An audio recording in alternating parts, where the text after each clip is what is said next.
Hello students, इस video में हम आर्थ्रोपोडा की क्लास क्रस्टेशिया में पाए जाने वाले कुछ पैरासाइट्स के बारे में स्टडी करेंगे। तो क्लास क्रस्टेशिया में कुछ सब क्लासेस में ऑर्डर्स में पैरासाइट्स देखने को मिलते हैं। पैरासिटिज्म एक्चुअली में एक एसोसिएशन होता है जिसमें सेम या डिफरेंट स्पीशीज़ के दो ऑर्गेनिजम्स, जिनमें से जनरली जो स्मॉलर वन है उसे हम पैरासाइट बुलाते हैं और जो लार्जर वन है उसे होस्ट बुलाते हैं। तो पैरासाइट होस्ट के ऊपर या अंदर रहकर नरिशमेंट ऑब्टेन करता है उससे विदाउट एक्चुअली डिस्ट्रॉइंग इट। तो इसे हम पैरासिटिज्म कहते हैं। एक प्रकार का एसोसिएशन है ये। तो क्रस्टेशिया क्लास में भी जो अलग अलग सब क्लासेस हैं या ऑर्डर्स हैं इनके, जो इसमें कई तरह के पैरासिटिज्म देखने को मिलता है। फॉर एग्ज़ाम्पल के लिए अगर हम क्रस्टेशिया के पैरासिटिक ग्रुप्स देखें तो उसमें पहला है पैरासिटिक कॉपीपोडा। जो कॉपीपोडा सब क्लास है क्लास क्रस्टेशिया की, और कॉपीपोडा में जो जनरली ज़्यादातर जो क्रस्टेशियन पैरासाइट्स हैं वो सभी कॉपीपोडा को ही बिलोंग करते हैं। 4 ऑर्डर्स इसमें ऐसे हैं जो कि एक्सक्लूसिवली यानी एंटायरली पैरासिटिक ऑर्डर्स हैं। उन ऑर्डर्स के नाम हैं नोटोडेल्फाइओइडिया, मॉन्स्ट्रेलॉइडिया, कॉलिगॉइडा और लर्नेओइडिया। इन सबको ही फ़िश लाइस बुलाया जाता है क्योंकि ये जो फिशेस होती हैं उनके गिल्स पर, फिन्स पर, स्किन में या फिर उनकी फ्लैश में रहते हैं बरो करके, और कुछ और एनिमल्स में, और यहाँ तक कि कुछ क्रस्टेशियंस में भी ये पैरासिटिक हो सकते हैं। ये जनरली जो है अपने होस्ट से अटैच हो जाते हैं और कुछ केसेस में हालांकि ये अनअटैच रहते हैं और एक तरह से फ्रीली स्विम भी कर सकते हैं। तो पैरासिटिक कॉपीपोडा में या इस ग्रुप में कई सारी मॉर्फोलॉजिकल मॉडिफिकेशंस भी देखने को मिलती हैं। कुछ फॉर्म्स जो है पैरासिटिक होती हैं लेकिन फिर भी नॉर्मल फ्री लिविंग फॉर्म्स की तरह होती हैं ये, जबकि कुछ फॉर्म्स इसमें बहुत ज़्यादा डीजनरेट हो जाती हैं। अपेंडेजेस उनके जो हैं बहुत ही रिड्यूस हो जाते हैं और केवल वो अपने होस्ट से अटैच रह के नरिशमेंट जो ऑब्टेन करते हैं। तो वर्म लाइक जो है वो दिखने में आती। तो इसमें से कुछ एग्जांपल्स अगर हम देखें इस ग्रुप के, तो इसमें है पहला अर्गेसिलस, जो ए नंबर का डायग्राम है उसमें अर्गेसिलस है ये। इसमें जो एडल्ट होता है वो तो एक नॉर्मल कॉपीपोड की तरह लगता है, और ये जो है गिल्स से अटैच रहता है। जनरली कई सारी फिशेस स्पीशीज़ में ये पैरासिटिक होता है, लेकिन फिर भी ये नॉर्मल एक क्रस्टेशियन की तरह दिखता है। इसके एंटीनी जो हैं आप देख सकते हैं हुक लाइक होते हैं, यानी इनका जो एंड्स है एंटीनी का वो हुक लाइक हो गया है, और इसकी हेल्प से, अपनी एंटीनी की हेल्प से ये अपने होस्ट को होल्ड कर पाता है। आइज़ इसमें एब्सेंट होती हैं। फिर अगला एग्जांपल देखें तो अगला एग्जांपल है कैलिगस बी। इसमें भी जो है 2 सेक्सेस देखने को मिलती हैं इसमें, और दोनों ही सेक्सेस जो है मेल और फीमेल वो गिल चैम्बर्स में फिशेस के अंदर या फिर स्किन पर जो है एक्टोपैरासाइट्स होती हैं। इसके बाद देखते हैं नेक्स्ट एग्जांपल, तो वो है एंथोसोमा। एंथोसोमा में ये जो है फ़िश की माउथ कैविटी जो होती है उसके अंदर ये पैरासाइट्स होते हैं। ये सी नंबर का डायग्राम है, और इसमें देख सकते हैं कि बॉडी जो है काफ़ी मॉडिफाई हो गई है। इसमें अपेंडेजेस ज़रूर देखने को मिल रहे हैं, लेकिन कुछ लोब्स जो है इसकी बॉडी में देखने को मिलती। नेक्स्ट एग्जांपल है डी कॉन्ड्रा एकेंथस इसे बुलाते हैं। तो ये गिल्स पर ही पैरासिटिक होता है मेरीन फिशेस के, और ये होस्ट से ही अटैच रहता है। इसकी बॉडी काफ़ी डिजनरेट है। फीमेल इसमें लार्ज होती है, अनसेगमेंटेड होती है, काफ़ी सारे इरेगुलर लोब्स इसकी बॉडी में देखने को मिल रहे हैं, परमानेंटली अटैच रहती है होस्ट से और स्विम नहीं कर सकती। तो यानी कि बॉडी जो है काफ़ी डिजनरेट हो गई है, केवल होस्ट से अटैच रहती है। अपेंडेजेस डिजनरेट हो गए हैं। माउथ में इसके 3 पेयर जॉस के मिलते हैं जो कि सिकल शेप्ड होते हैं। मेल बहुत ही स्मॉलर होता है फीमेल के मुकाबले, यानी सेक्सुअल डायमॉर्फिज्म इसमें मार्क्ड है, वेल मार्क्ड है। मेल स्मॉलर होता है और परमानेंटली फीमेल से ही अटैच रहता है उसकी जेनिटल अपर्चर के पास में अपने एंटीनी के हेल्प से। नेक्स्ट एग्जांपल है इसमें ई लर्निया। ये भी सेक्सुअल डिमॉर्फिज्म शो करता है। मेल इसमें नॉर्मल कॉपीपोड है, लेकिन फीमेल जो है वर्मी फॉर्म वर्म लाइक हो जाती है और इसका इंटीरियर एंड जो है वो लोब्ड दिखाई दे रहा है आपको। मैक्सिली इसके पियर्सिंग होते हैं और थोरेसिक अपेंडिसेस बहुत ही रिड्यूस हो गए। फिर है नेक्स्ट एग्जांपल एफ लिस्टेरिया का। इसमें बहुत ही ज़्यादा मॉर्फोलॉजिकल डिग्रेडेशन देखने को मिलती है, जैसा कि आप डायग्राम में देख सकते हैं। फीमेल जो है इसमें जो हेड है उसका हेड बहुत ही स्वेलन होता है और ये जो है स्किन जो है फिश की उसमें एम्बेडेड रहता है और बाकी की बॉडी जो है एक्चुअली फ्रीली हैंग कर रही है वाटर में। इसके बाद हम देखते हैं नेक्स्ट ग्रुप जो होता है वो है पैरासिटिक ब्रैंकियूरा का। ब्रैंकियूरा एक सब क्लास है क्लास क्रस्टेशिया की। इसमें भी जो पैरासाइट्स देखने को मिलते हैं वो एक्टोपैरासिटिक होते हैं। फ्रेश वाटर मेरीन फिशेस की स्किन पे या फिर गिल चैम्बर में ये पाए जाते हैं। टेम्पररी रहते हैं यानी केवल सरफेस पर रहते हैं और बहुत ही टेम्पोररी होते हैं, यानी जब इन्हें ब्रीडिंग करनी होती है तो उस सरफेस को ये छोड़ भी देते हैं। इन्हें भी फिश लाइस या कार्प लाइस बुलाया जाता है। इसमें एक ऑर्डर है आर्गुलॉइडा का जिसमें 80 से ज़्यादा स्पीशीज़ होती हैं और उसमें एक कॉमन जीनस पाया जाता है जो एक्टोपैरासिटिक है फिश पर, जिसे हम आर्गुलस बुलाते हैं। आर्गुलस में बॉडी जो है वो 2 भागों में डिवाइडेड होती है, ओवल सिफेलोथोरेक्स और एक अनसेगमेंटेड लिम्बलेस एब्डोमेन। इसके अलावा एक शील्ड लाइक कैरापेस मिलता है जो कि सिफेलोथोरेक्स को कवर कर रहा है। आईज पेयर्ड होती हैं, उसमें लेटरल होती हैं, सेसाइल होती हैं, यानी मूव नहीं कर सकती और कंपाउंड प्रकार की आईज इसमें पाई जाती हैं। माउथ जो है सेक्टोरियल होता है। इसमें लेब्रम और लेबियम जो है एक सकिंग ट्यूब बना रहे हैं, जिसे उस सकिंग ट्यूब को हम माउथ कोन, प्रोबोसिस या साइफन बुला सकते हैं। इस साइफन के अंदर मैंडिबल्स प्रेजेंट होते हैं जो कि पियर्सिंग प्रकार के होते हैं। तो इन पियर्सिंग मैंडिबल्स की सहायता से ये फिश की स्किन पर या गिल्स पर जो है घाव कर देते हैं और जो ब्लड निकलता है उस पर ये फीड करते हैं।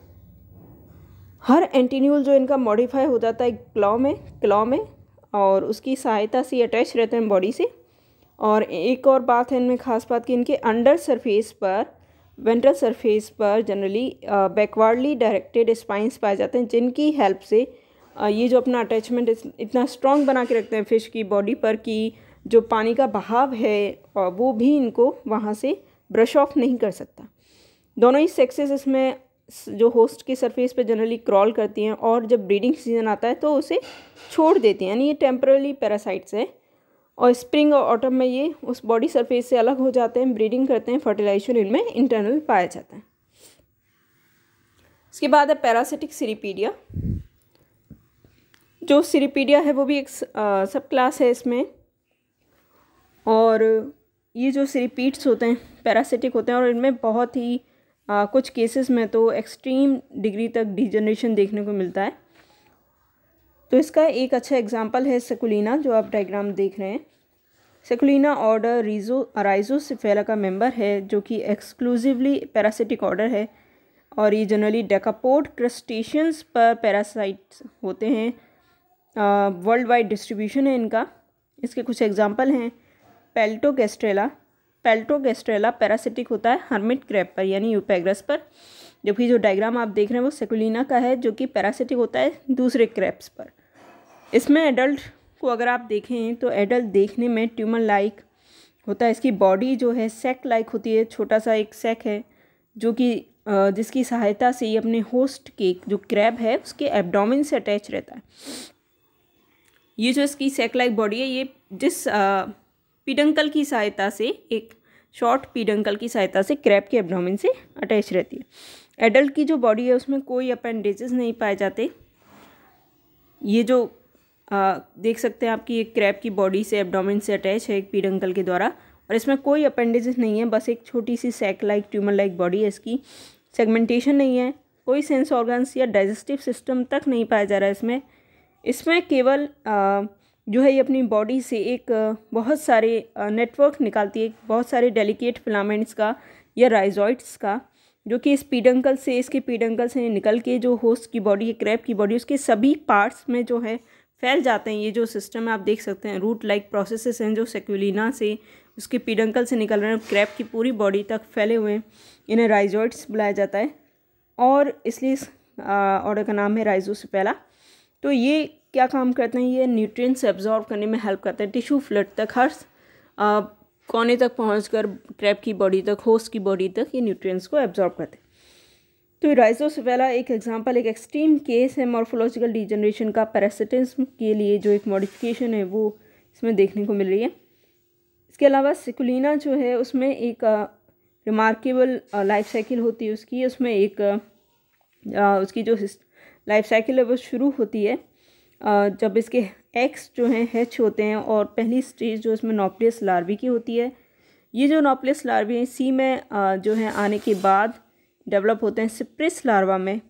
सिप्रिस लार्वा जो एक क्रैब से अटैच हो जाता है अपने एंटीना की हेल्प से, और एक लार्वा बनाता है, उसमें मॉडिफाई होता है, जिसे हम कैंट्रोगॉन लार्वा बुलाते हैं। ये कैंट्रोगॉन लार्वा होस्ट की बॉडी को पेनिट्रेट करता है और एंडोपैरासिटिक हो जाता है। कुछ हफ्तों के बाद में ये एंडोपैरासाइट से बाहर यानी कि एक्सटर्नल आ जाता है और एक्सटर्नली अटैच होता है अपने होस्ट से। और ये जो जब अटैच होता है तो इसका जो स्मॉल सैक है उसमें केवल फीमेल गोनैड ही प्रेजेंट रहता है। एक ऐसा सिप्रिस लार्वा जो कि मेल बनेगा वो इस फीमेल से अटैच होता है और उसके ब्रूड पाउच में जो है एक सेल मास जो है इंजेक्ट कर देता है, जो कि बाद में टेस्टीज में डिफ्रेंशिएट होगा। इसका मतलब कि पहले जो लार्वा अटैच हुआ था वो तो फीमेल गोनैड के साथ था, अब उसमें बाकी दूसरे लार्वा की वजह से जो एक सेल मास आया जो कि टेस्टीज में डिफ्रेंशिएट हुआ, उसकी वजह से वो फीमेल जो है हर्मेफ्रोडाइट हो जाती है। तो ये एक पेक्यूलियर लाइफ साइकिल है जो सेकुलिना में देखने को मिलती है। इसके अलावा जो डेकापोड्स यानी जो क्रैब्स हैं जिनको सेकुलिना ने पैरासिटाइज कर दिया, यानी जो होस्ट हैं सेकुलिना के, उन पर भी इस सेकुलिना की वजह से दो अफेक्ट देखने को मिलते हैं। पहला तो ये कि इनमें मॉल्टिंग या एक्डाइसिस जो है वो बिल्कुल स्टॉप हो जाता है जब उसी मॉल्ट से जब इनमें वो पैरासाइट जो है एक्सटर्नल हो जाए। उसके अलावा इनके जो जनरेटिव ऑर्गन्स होते हैं होस्ट की, वो या तो रिड्यूस हो जाएंगे या कम्प्लीटली डिजनरेट हो जाएंगे। इसे हम कहते हैं पैरासिटिक कास्ट्रेशन, यानी कि जो होस्ट है वो मल्टीप्लाई नहीं कर पाएगा, रिप्रोडक्शन नहीं कर पाएगा। इसके अलावा अगर वो क्रैब जो है जिसको होस्ट बनाया है सेकुलिना ने वो एक मेल है, तो वो फीमेल के सेकेंडरी सेक्शुअल कैरेक्टर्स शो करने लगता है। अगर मान लीजिए सेकुलिना जो है वो उस मेल क्रैब को, जो कि अब फीमेल के सेकेंडरी सेक्सुअल कैरेक्टर शो कर रहा है, छोड़ दे, तो वो मेल होस्ट जो है रिकवर भी हो जाता है और एक हर्मेफ्रोडाइट में ट्रांसफॉर्म हो जाता है। यानी यहाँ पर खुद जो सेकुलिना है वो हर्मेफ्रोडिटिज्म शो करता है, साथ में उसकी वजह से होस्ट भी हर्मेफ्रोडाइट बन सकता है।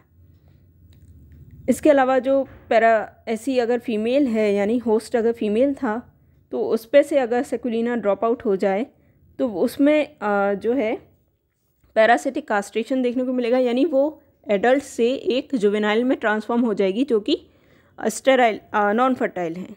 गोनैड्स एट्रोफाई कर जाएंगे, तो ना तो उसमें मेल सेकेंडरी सेक्सुअल कैरेक्टर्स आते हैं, ना ही वो हर्मेफ्रोडिटिज्म शो करती है रिकवरी के बाद। तो ये जो अफेक्ट है सेकुलिना का अपने होस्ट पर, ये एक्चुअली इसलिए देखने को मिलता है क्योंकि पैरासाइट जो है एक्चुअली जो एंड्रोजेनिक ग्लैंड है जो कि क्रस्टेशिया में रेगुलेट करता है सेक्स को, उसको डाइजेस्ट कर लेता है, उसकी वजह से ये ट्रांसफॉर्मेशंस देखने को मिलते हैं।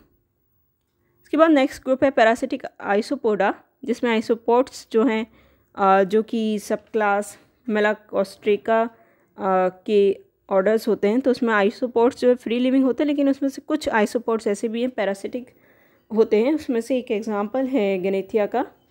इसमें जो एडल्ट हैं वो तो आइसोपोड होता है, लेकिन कुछ स्टेजेस इनकी लाइफ हिस्ट्री में जिसे प्रेंजिया लार्वा बुलाते हैं वो एक्टोपैरासिटिज्म शो करता है। मरीन फिशेस के ऊपर ये एक्टोपैरासाइट होता है। ये डायग्राम में आप इसे देख सकते हैं। जो डायग्राम है वो प्रेंजिया लार्वा का है। ये जो प्रेंजिया लार्वा है गनेथिया का, वो एक्टोपैरासिटिक होता है मेरीन फिशेस में, और इसके माउथ पार्ट्स जो है मॉडिफाई हो जाते हैं पियर्सिंग और सकिंग के लिए।